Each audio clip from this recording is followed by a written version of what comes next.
Ladies and gentlemen, here I am. I'm here by Junior Byles' home. I just had the Junior Byles is a famous Jamaican reggae artist whose professions are rocksteady and ska. Junior began cutting reggae music since 1967.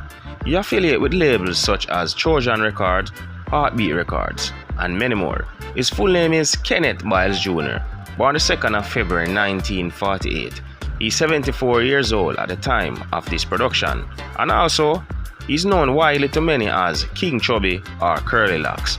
The reggae star have 2 daughters. By my knowledge, I only recall one, Christine Byles. El Chapo Scott TV. This, that. Check El Chapo Scott for the best review anytime. Check that. Know your settings.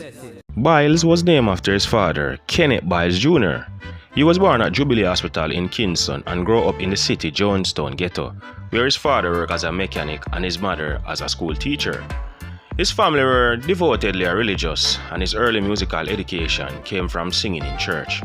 He formed the vocal trio The Versatiles in 1967, along with Dudley Earl, Ben Lewis Davis, while also working as a firefighter. Lee Scratch Perry, then working as chief engineer at Joe Gibbs' studio, was scouting for talent for Gibbs' new amalgamated label and spotted the group while they were auditioning for the 1967 festival's song contest with the song entitled The Time Has Come.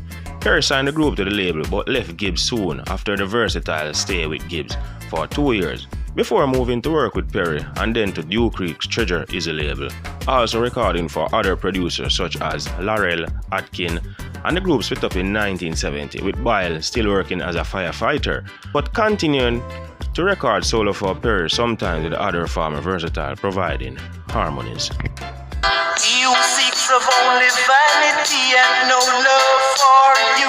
When Perry's association with Bob Marley came to an end, he sought a singer-songwriter to work with who would fill the void, and Byles fit the bill. With Perry, Byles had a minor hit with What's the World Coming to release under the name King Chubby, and over the next 5 years, the partnership would result in some of Perry's most highly regarded work, with Byles' Rastafarian beliefs clearly evident, including Beat Down Babylon, King of Babylon, and the plea for repatriation. Place called African Rub Up Festival was Byles' entry for the festival song contest in 1971. But the song's suggestive lyric led to it being disqualified after reaching the final 8. The following year, Festival, Dada, Fear Better finished as second runner-up also in 1972. Byles began self-producing and set up his Love Power label, releasing singles such as Black Crisis and Our Mistakes.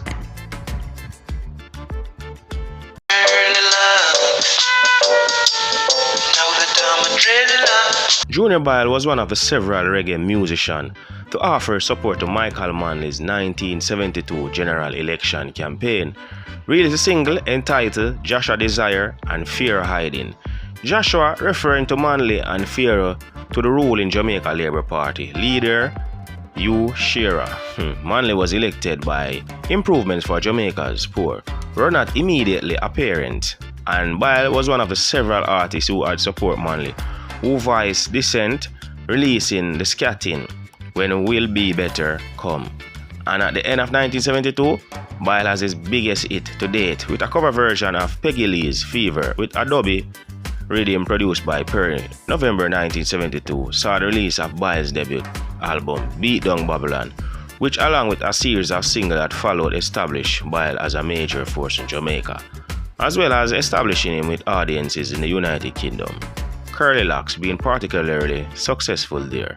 Byles moved away from Perry in the mid-1970s, recording 3 duets with Rupert Reed for Dudley Swaby and Leroy Hollets, as well as recording for Lloyd Campbell, Barry Boy, and Pete Weston covers of Ain't Too Proud to Beg.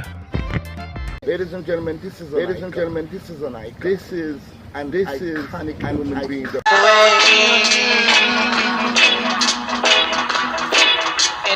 By 1975, Junior Byles' health had begun to decline, suffering from depression. He was deeply affected by the death of Haile Selassie, unable to reconcile this with his belief in Selassie's divinity and attempted suicide. He was admitted to Bellevue Hospital, after which his health continued to decline. Although he had regularly spells in the hospital, he continued to record reworking King of Babylon for Western Holiness, working again with Campbell and recording a cover of the Archies' Sugar Sugar with Big Youth. By the end of 1976, he had all but vanished from the music scene, with a comeback attempt in 1978, recording 2 singles for Joe Gibbs. It was clear that he was still not well, however, and it would be in 1982 before he re-emerged working with New York City label Wackies. Progress on a planned new album was slow, and Junior Byles was beset by tragedy when his mother died, and he lost his home in a fire. His wife and children also immigrated to the United States. Fade away. The rich is getting richer. However, sadly, Junior Byles was diagnosed with prostate cancer and his ongoing mental health issues, resulting in renewed attention in Jamaica toward Byles' health and musical legacy. In the late 2010, in early 2019, a benefit and celebratory concert took place, followed by a large cash donation to Byles from the charity foundation of dancehall artist Bounty Killer the following year. So there have viewers and subscribers, I go show now clippings when Junior Byles on the street begging us, sadly, and it was allegedly said by a fan member. I said to him, say, yo, you know, say still I make a lot of money and rate and blah blah, and like she asked him if all this reach him or if him song never copyright, and but to my knowledge and understanding, him never get a welfare treatment in the dancehall industry. Them rob him from him legacy. So take in a little short video for yourself, viewers and subscribers. Remember, subscribe, comment and share. Yeah. So what happened to your money? I'm not getting them money. You know, them take away your rights, your copyrights for your music, them take it where?